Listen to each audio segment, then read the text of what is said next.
We're going to talk about the differences between cooperative co-parenting and conflictual co-parenting. So I need to define for you that there is not only a difference, but there's a need for different kinds of rules once we identify whether you are in a cooperative co-parenting relationship or a conflictual co-parenting relationship. In cooperative co-parenting, number one, both parents have the best interest of the children at heart, and they believe that the other parent believes that they do. Number two, both parents believe that the other parent's important in the children's life. Number three, although there's differences of opinion, both parents will be able to work together to support the children's relationship with the parent, and they will support the decision they made.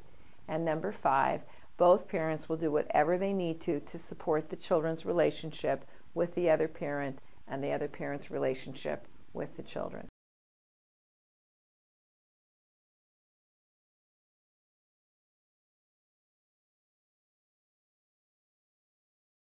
You may say, yeah, I believe that the other parent has the best interests of the children at heart, and they believe I do. But let's define conflictual co-parenting and see if maybe that's a better fit for your situation. Number one or both of the parents does not believe that the other parent has the best interests of the children at heart. Now, this is where we really start separating the difference in mindset. It is a mindset. But the mindset is that you think differently than I do about what's good for the kids, and I think differently than you do about what's good for the kids. So number one is that I don't believe that the other parent has the best interests, or you don't believe I do. And that is where we start looking at the differences in conflictual co-parenting. Number two, this is where I know that parents often start raising their hands saying, yeah, you're right, that's me.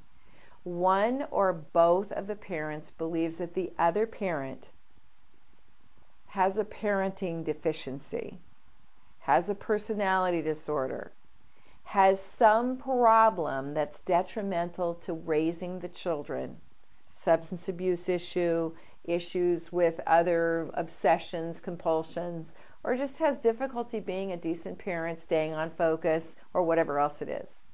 Now that one, when I talk to people in person, they always raise their hand. Yes, my ex thinks I'm crazy. I think my ex is unstable. They drink too much. They have DUIs. I think they're dangerous for the children. They do things that aren't appropriate. Number three, one or both of the parents, in their efforts to try to get the other parent to work with them, get so frustrated that they seek the assistance from the courts. Now, when the parents go to the court system and ask for help, they have a belief that the courts are designed to help them do that. And that's a part of this course, to teach you what you should expect and what you can't expect from the court system. But what happens is the parents go to the court with the mindset that the courts are going to help them resolve the child sharing issues and the decision-making issues and whatever it is that they can't agree on. However, what happens is one or both of those parents then actively sabotage the court order, don't follow it, don't believe that the rules are clear, or say they're not clear, or they just blow it off completely, or they keep trying to get the other parent to break the rules, or they break the rules and won't follow it at all. And they actively undermine the professionals that make the decisions for the child sharing plans. Does that sound like your case? Maybe. Number four, one or both of the parents actively undermines the child sharing relationship with the other parent. So in two, they believe that that parent has difficulties, but in four, they're actively undermining it. Just like I talked about with the professionals, they're undermining the professionals. They're bad-mouthing them, saying, you know, they don't know what they're talking about. I don't like the way they made that decision. They told me I had a problem. So, and court is not a great place to stay in for very long. So we want to get out as fast as we can. But sometimes we have to have the system in place to help us do something to protect the kids or to have time with the children. So one or both of the parents starts undermining the child sharing relationship. Don't follow the court orders, undermining the parent themselves, so that the child is having difficulty knowing what may or may not be the truth. And number five, they actively sabotage the child sharing plan. So they undermine the other parent and they undermine the relationship with the children. And that is conflictual co-parenting. So you can see there's a huge gap between the two.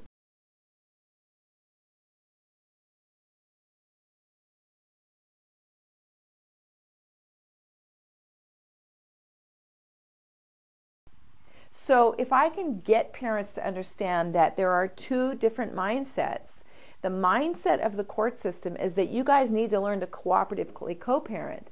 And of course, the mindset of the parents is, I've been trying to do that, and I can't seem to get that other parent to work with me. So if you understand those two concepts, then now we can put in place rules to help parents who have conflictual co-parenting relationships.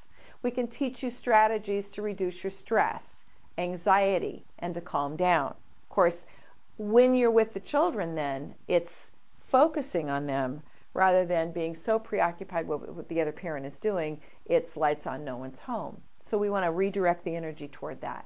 So next thing we're going to do is teach about why there are rules in place to help you calm down. We're going to talk about all sorts of strategies in this course that you can immediately apply to feel better, to recognize you're not alone. Other parents have the same issues as you do. Some are worse than you and some are better than you. But this is designed to help you start the process of understanding that when you work with your attorney, your counselor, somebody, a parent educator, or somebody who's working with you to help you with your conflict, teach them the two different definitions. Once you do that, you can see that we have to focus in another way if we can't learn to cooperatively co-parent. Now, I go back to one other definition for cooperative co-parenting, and that is the absence of conflict is co-parenting. If I can get you to stop engaging in communication and contact with the other parent, if I can get you to calm down and stop reacting every single time the ex does something to upset you, if I can get you to redirect your energy toward getting closer to the children, then I have taught you how to have peace. And if you're not in the system, then you must be co-parenting. So the courts expect you to learn to cooperatively co-parent. I'm telling you that it's almost impossible if you don't follow new rules and new strategies, which is what we're going to teach you through this course. So I look forward to seeing you in the next lesson.